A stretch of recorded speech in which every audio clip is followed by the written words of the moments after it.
1978 तक हम पहुंच गए थे, ध्यान से सुनिश्चितकरण करने के पक्ष में नहीं थे। इसलिए उन्होंने कहा कि ऐसा करिए कि आप, हाँ, तो मोरारजी देसाई ही सोचे कि इंदिरा गांधी के खिलाफ सत्ता परिवर्तन में बड़ी भूमिका महाराष्ट्र में क्या करते हैं, प्ले करते हैं। अगर लेकिन नए बच्चे हैं, परेशान मत होइए, सब यूट्यूब पे पढ़ा हुआ है मेरी क्लासों में, सुन लीजिएगा, इमरजेंसी डालिएगा सब ओपन हो जाएगा। इसका मतलब हुआ, और वहां पर जयप्रकाश नारायण लगे हुए थे, कहां से, बिहार से। इसका मतलब हुआ कि कुल मिलाकर के भ्रष्टाचार बढ़ रहा था, गरीबी बढ़ रही थी, और उसका मुख्य कारण सब लोग मान रहे थे कि इंदिरा गांधी सही ढंग से कार्य नहीं कर रही हैं। अगर हम आएंगे तो देश से गरीबी को क्या कर देंगे, हटा देंगे। ये लोग बढ़िया नारा वारा दिए, और इंदिरा गांधी अपनी सत्ता से क्या हो जाती हैं, बेदखल हो जाती हैं।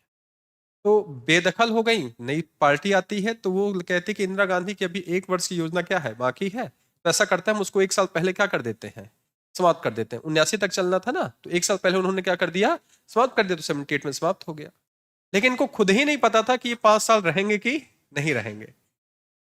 और शायद भर, अगर कोई भी गठबंधन, सुनिएगा, कोई भी गठबंधन अगर पद की लालसा से बनता है, पद की लालसा मतलब कौन सा पद, प्रधानमंत्री का पद, कि हम जीत जाए तो हमारी पार्टी का व्यक्ति प्रधानमंत्री बन जाए, हमारी पार्टी का बन जाए, तो वो गठबंधन बहुत दिन तक जिंदा नहीं रह सकता। जैसे फॉर एग्जाम्पल वर्तमान में एक एनडीए गठबंधन था और एक इंडिया गठबंधन था। और कोई अगर मुझसे पूछता दिल से कि आप किसकी सरकार चाहते थे, तो मैं इंडिया गठबंधन की सरकार नहीं चाहता था। लेकिन मैं ये भी चाहता था कि उनकी ताकत बढ़े। क्यों नहीं चाहते थे? क्योंकि इंडिया गठबंधन में हर पार्टी के लोग अपने अपने को प्रधानमंत्री के रूप में देखना चाह रहे थे। ये गठबंधन 6 महीना भी नहीं चल पाता। ये 6 महीने में आपस में क्या हो जाते, लड़ जाते, और लड़ने के बाद फिर से देश को चुनाव का क्या करना पड़ता, सामना करना पड़ता। क्योंकि इनके अंदर देश नहीं था, इनके अंदर क्या था कि हमारी पार्टी का व्यक्ति क्या बने, प्रधानमंत्री बने। ये तो सबको पता होगा। आ रही ना बात समझ में इतनी? तो इसी प्रकार से उस समय में भी था, जनता दल में भी था कि हम लोग क्या बने, प्रधानमंत्री बने। तो ये गठबंधन मात्र कितने साल चला, 2 साल, और 2 साल के बाद गठबंधन टूटता है और फिर से चुनाव होते हैं, और चुनाव के बाद फिर से बहुमत के साथ कौन आती है, इंदिरा गांधी सत्ता पे आती। तो कहेंगे 2 साल में कुछ काम तो किया होगा ना सर जी, की कुछ भी नहीं किया। तो 2 साल जब इन्होंने काम किया, तो इसको हमने 5वां पंचवर्षीय योजना नहीं कहा, हमने इसको रोलिंग प्लान कहा। क्या कहा, अनवरत योजना कहा। ध्यान रखिएगा, रोलिंग प्लान, अनवरत योजना। बड़ी हंसी की एक बात बताता हूं। शायद वो 2 साल पहले किसी एग्जाम में, शायद पीसीएस प्री परीक्षा थी या आरओ का परीक्षा थी, वो रोलिंग प्लान आ गया कि रोलिंग प्लान किस वर्ष से किस वर्ष था। अब कुछ बच्चों को सिर्फ अनवरत योजना याद थी हिंदी में, अनवरत। अब आता वो प्रश्न बच्चे क्या कराए, गड़बड़, कहते सबने अनवरत योजना तो पढ़ी ही नहीं। भाई साहब, अनवरत को ही रोलिंग प्लान कहते हैं। और हिंदी का जब कई बार पेपर बनता है, तो कई बार वो इंग्लिश के रोलिंग प्लान को देवनागरी भाषा में क्या करता है, लिख देता है। तो ध्यान रखिएगा, रोलिंग प्लान ही कौन सी योजना है, अनवरत योजना है। ठीक है, तो आप कहेंगे कुछ काम किया कि नहीं काम किया? काम किया, 2 ही साल मिले थे काम करने के लिए। तो इन्होंने एक बड़ी अच्छी योजना चालू की, ट्राइसेम। कौन सी योजना चालू की, ट्राइसेम, TRYSEM,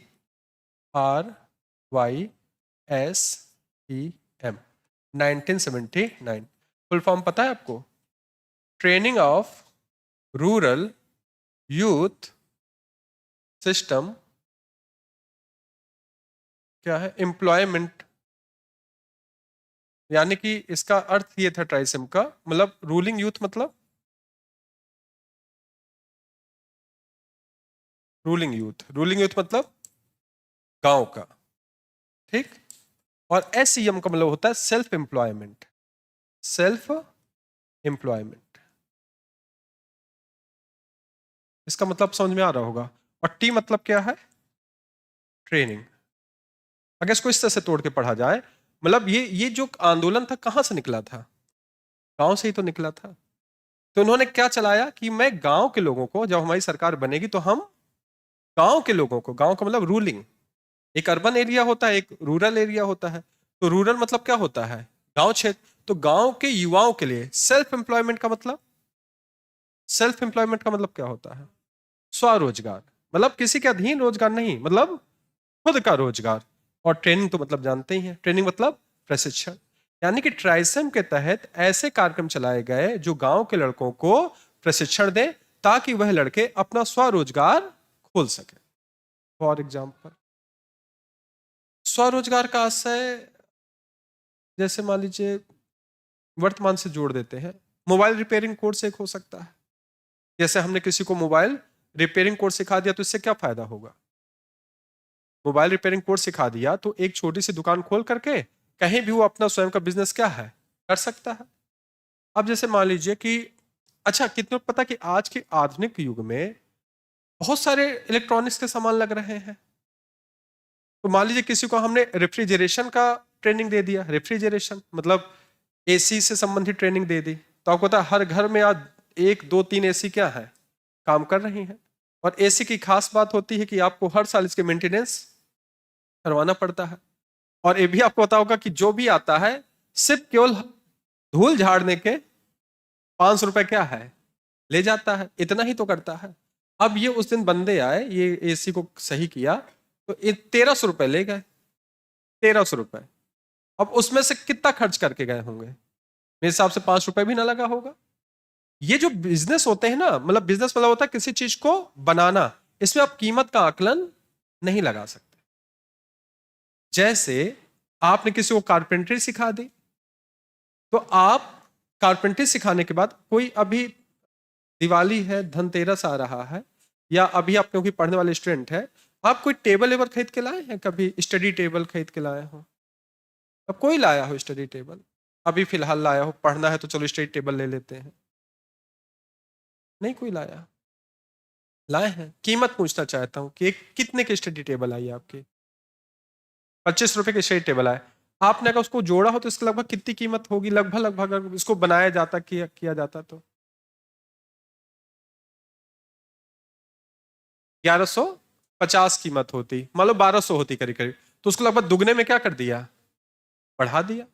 यानी कि कहने का अर्थ समझिए, कोई भी चीज अगर आप बना करके क्या करते हैं, बेचते हैं, उसकी कीमत का आकलन करना बड़ा कठिन काम होता है। आप कपड़े पहनते हैं सब लोग, कपड़ा देखकर कैसे पता चलेगा कि कपड़ा 1400 का है कि 2000 का है? कहीं से समझ में आता है? अंधा रेट होता है।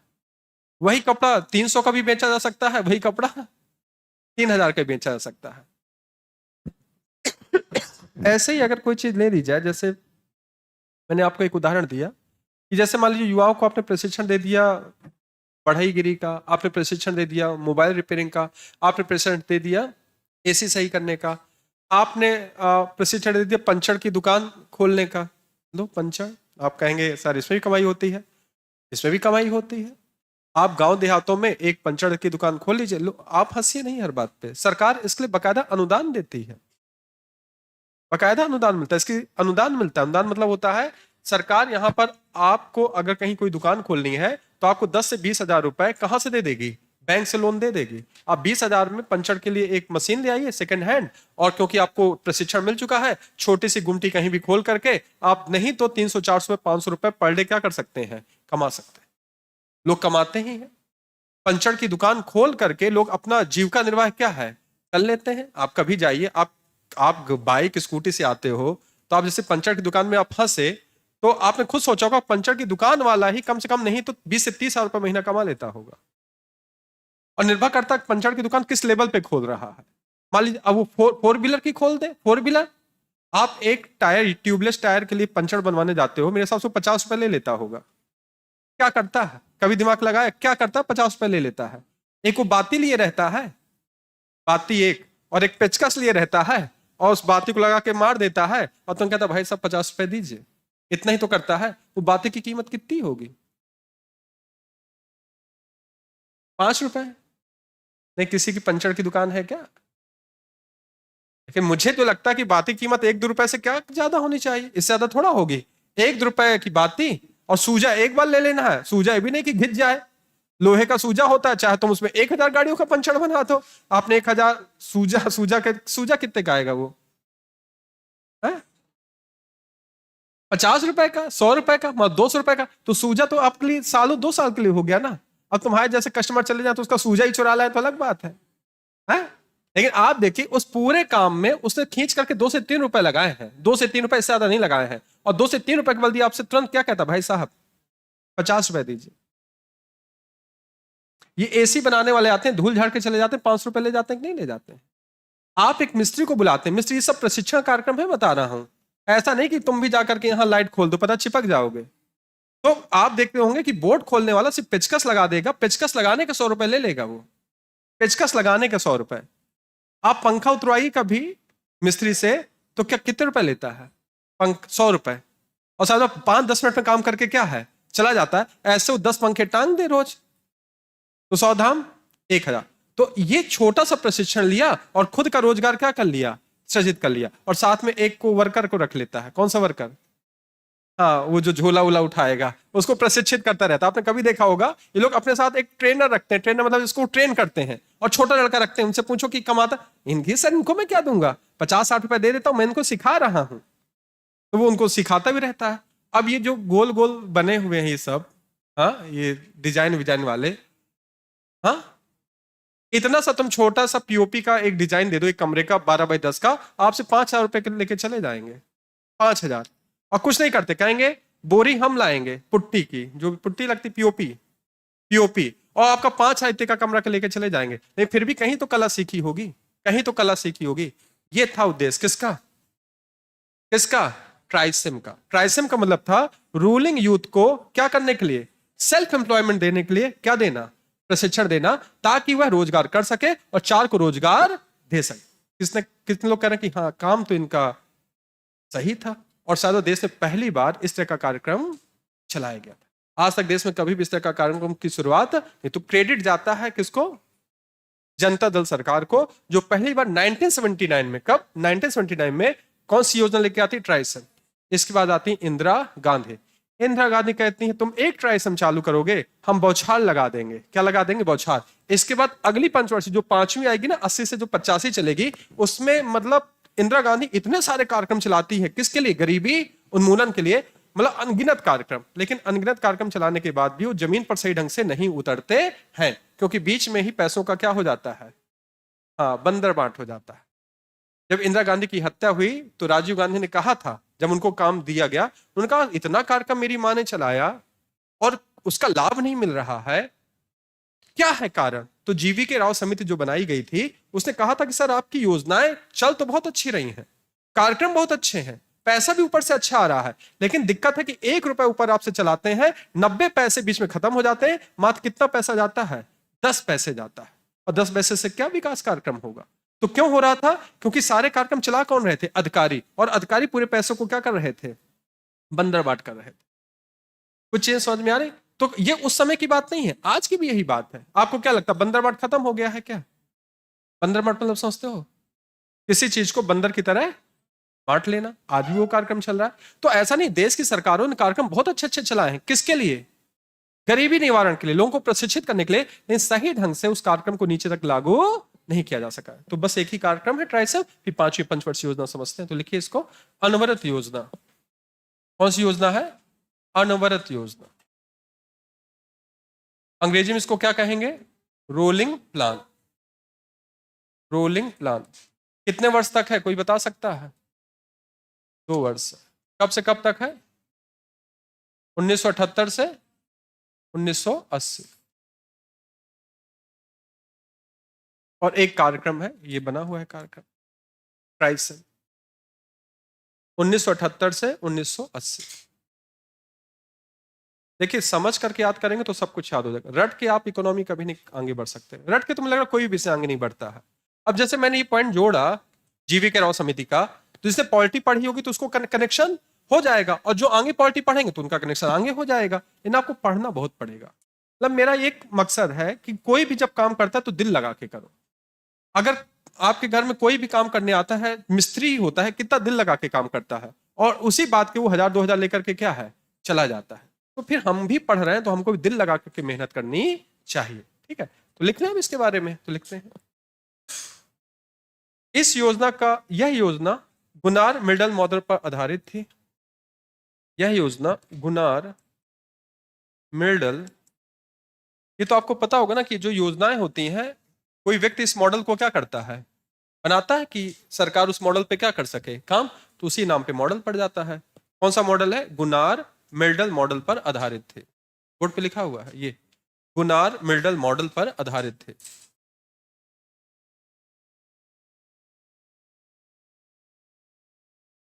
वर्ष 1979 में, वर्ष 1979 में, वर्ष 1979 में, 79 में, वर्ष 1979 में,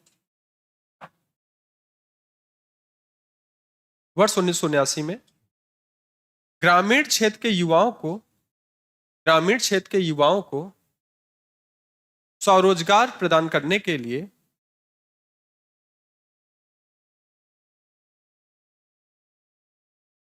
ग्रामीण क्षेत्र के युवाओं को क्या स्वरोजगार करने के लिए एक प्रशिक्षण कार्यक्रम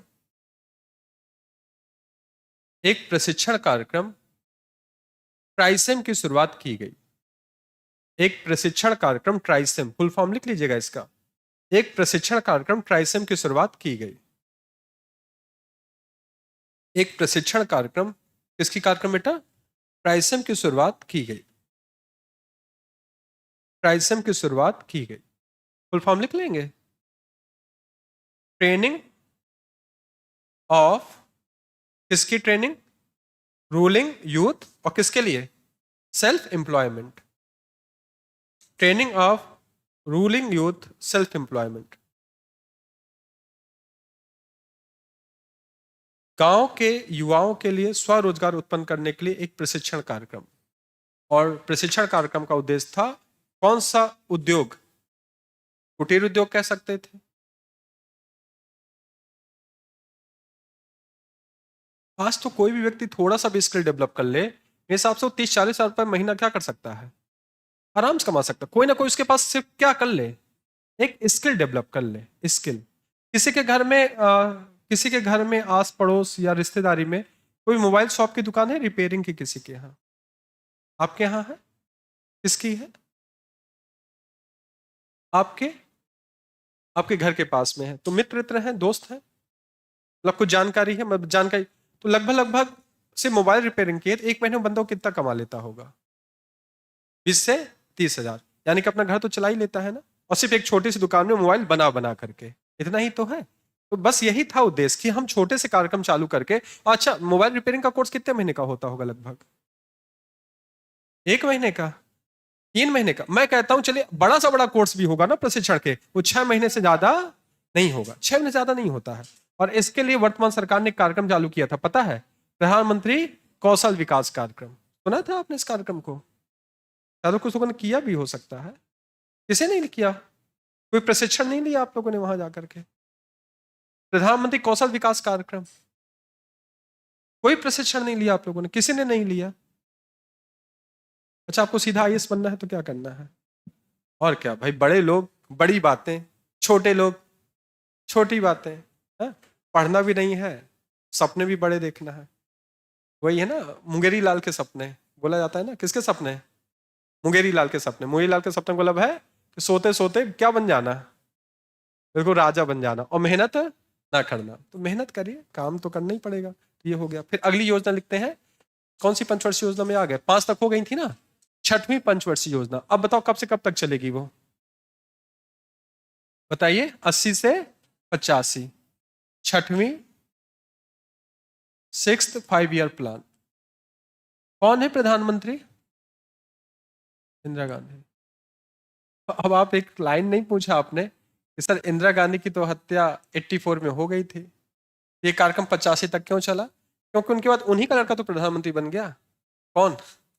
राजीव गांधी। तो अपनी माँ के चलाए कार्यक्रम को क्यों समाप्त कर देंगे?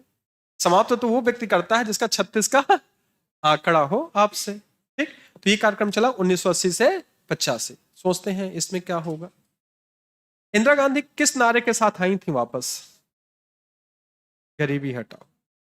अब उन्होंने साफ साफ कहा था, मैंने कल भी नारा बताया था कि इंदिरा गांधी का एक ही नारा था, भाइयों और बहनों आप क्या चाहते हैं? आप गरीबी हटाना चाहते हैं कि इंदिरा हटाना चाहते हैं? तो 2 प्रश्न पूछे थे, आप गरीबी हटाना चाहते हैं कि इंदिरा हटाना चाहते हैं? एक स्वर में जवाब दीजिए। मतलब जैसे मोदी जी का कनेक्शन रहता है ना किसके साथ? जनता के साथ। हर बात पे जनता से पूछवाते हैं वो। जैसे मैं हर बात पे आपसे हाथ उठवाता हूं, आपकी एक आदत सी हो गई होगी, हाँ उठाना तो है यही है, हाँ वो आदत में आ चुका होगा। चाहे दिमाग कुछ कह रहा हो, लेकिन अरे यार बगल वाला उठा रहा है तो हम भी हाथ उठा देते हैं, क्या दिक्कत है। वो एक ह्यूमन नेचर में आ जाता है, तो सुनते हैं। तो इंदिरा गांधी ने क्या नारा दिया, क्या कहा कि भाइयों बहनों आप क्या चाहते हैं, गरीबी हटाना कि इंदिरा हटाना। लोगों ने कहा नहीं, हम गरीबी हटाना चाहते हैं। तो भाइयों बहनों आप गरीबी हटाना चाहते हैं ना, इसका मतलब आप अपनी बिटिया को लाना चाहते हैं। बिटिया किसको, इंदिरा को। और ये बिटिया वादा करती है कि जब तक शरीर में खून का एक कतरा रहेगा मैं अंतिम समय तक आपकी सेवा करती रहूंगी। और ये एक दिन पहला बोला हुआ भाषण था और अगले ही दिन उनकी क्या कर दी जाती है, हत्या कर दी जाती है। ये 84 की घटना है। अच्छा ये बताइए कि इंदिरा गांधी का सबसे ज्यादा फोकस किस ओर था। अभी तक उनके कार्यक्रम से कुछ चीजें समझ में आ रही होंगी कि फोकस उनका किस ओर था, एग्रीकल्चर। किस ओर फोकस था, एग्रीकल्चर। क्योंकि देश भारत गांव का देश था, हमारा जो देश है गांव में बसता है, आज भी गांव में बसता है। तो पीछे का अगर कार्यक्रम को अगर याद आ रहा हो कि पहली बार उन्होंने 14 बैंकों का क्या किया था, राष्ट्रीयकरण किया था। तो इस बार उन्होंने 6 बैंकों का पुनः राष्ट्रीयकरण किया, यानी कि बैंकों की संख्या क्या कर दी और बढ़ा दी। तो 14 बैंक पहले किए और 6 बैंकों का राष्ट्रीयकरण फिर से कर दिया। और राष्ट्रीयकरण के पीछे का उद्देश्य मैंने आपको बता दिया था, क्या उद्देश्य था।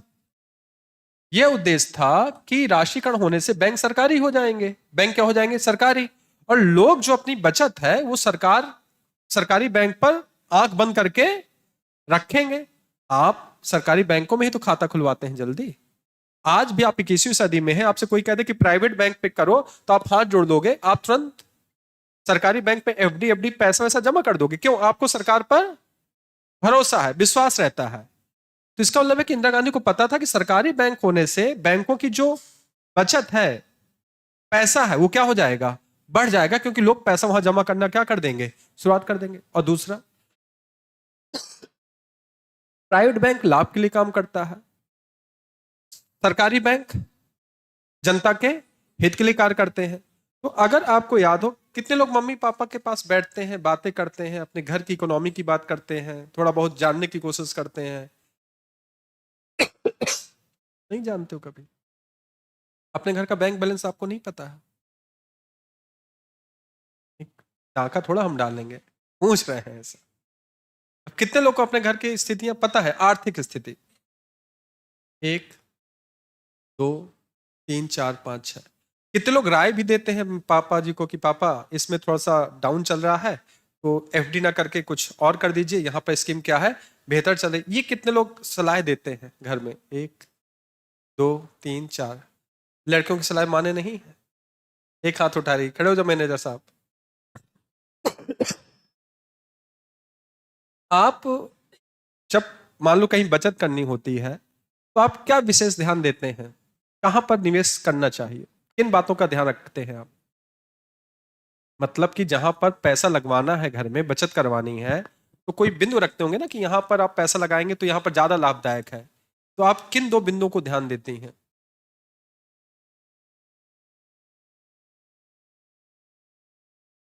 नहीं मतलब निवेश हो रहा है घर में तो कुछ तो राय देते होंगे ना निवेश के समय।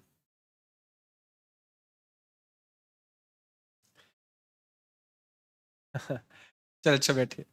जैसे मान लीजिए कि आपके पास 1 लाख रुपए रखा है, क्या रखा है, 1 लाख रुपए।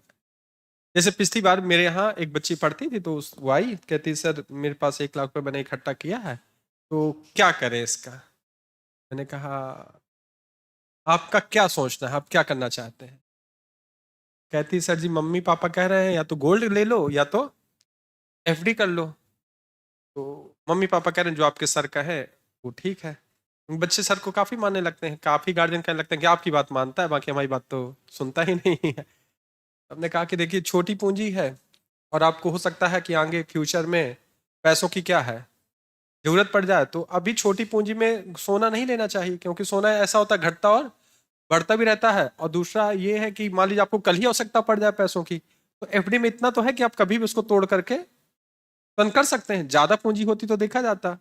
और अगर रिस्क लेना चाहते हैं, रिस्क मतलब हाँ ज्यादा रिटर्न चाहते हैं तो सोना तो अच्छा है। 1 लाख रुपए ऊपर चांदी पहुंच गई है और 81,000 के आसपास सोना पहुंच गया है।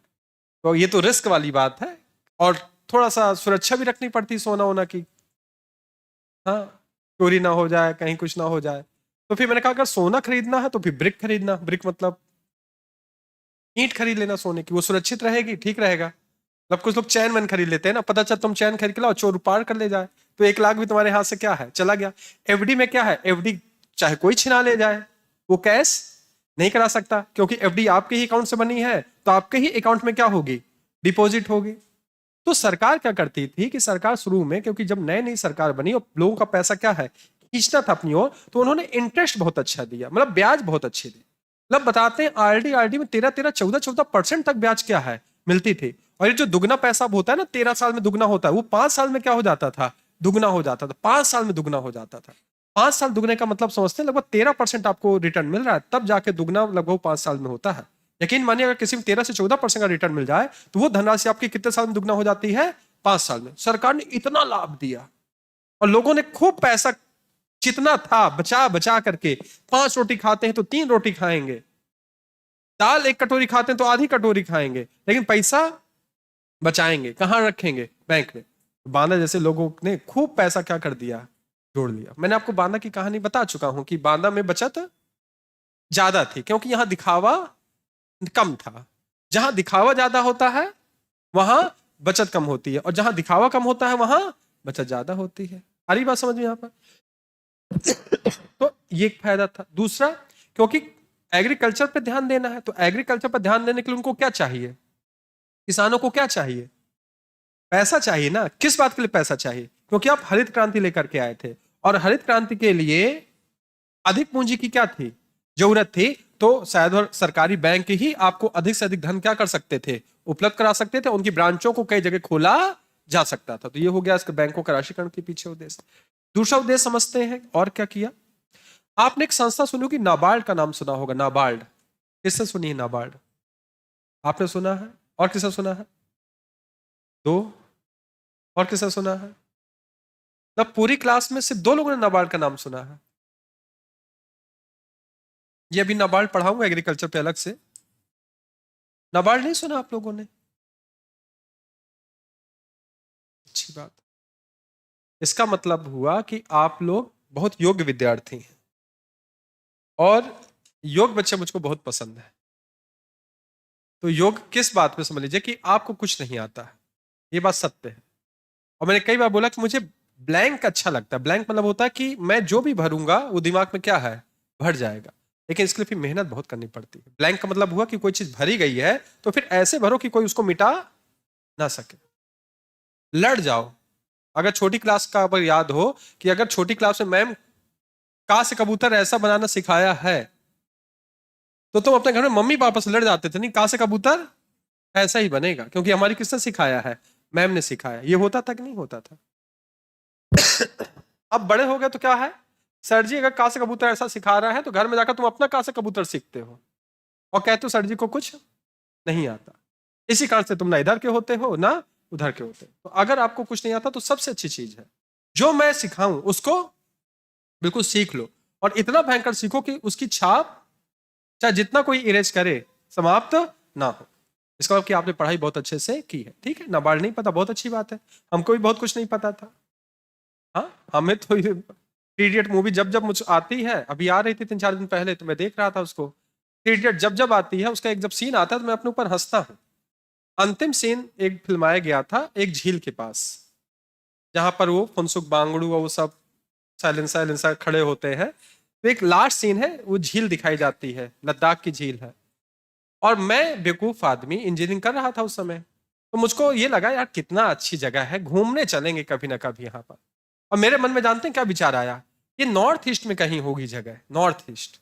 नॉर्थ ईस्ट मतलब सिक्किम साइड, अरुणाचल साइड होगी, सोचिए। मुझको ये नहीं पता था, और आज देखिए मुझको सब पता। तो जब तक नहीं पढ़ा तब तक ठीक है, नहीं पता, नाबार्ड कल तक नहीं जानकारी थी, नहीं है जानकारी, तब तक आप लोग लाप्लास का नियम पढ़ रहे थे, आइंस्टीन का नियम पढ़ रहे थे। वो आपको ना आता वो बात अलग है, लेकिन पढ़ा तो आपने इंटर तक बहुत कुछ है, पढ़ा है ना इंटर तक आपने बहुत। वो आपको आता ना हो वो अलग बात है, क्योंकि आपकी पढ़ाई बहुत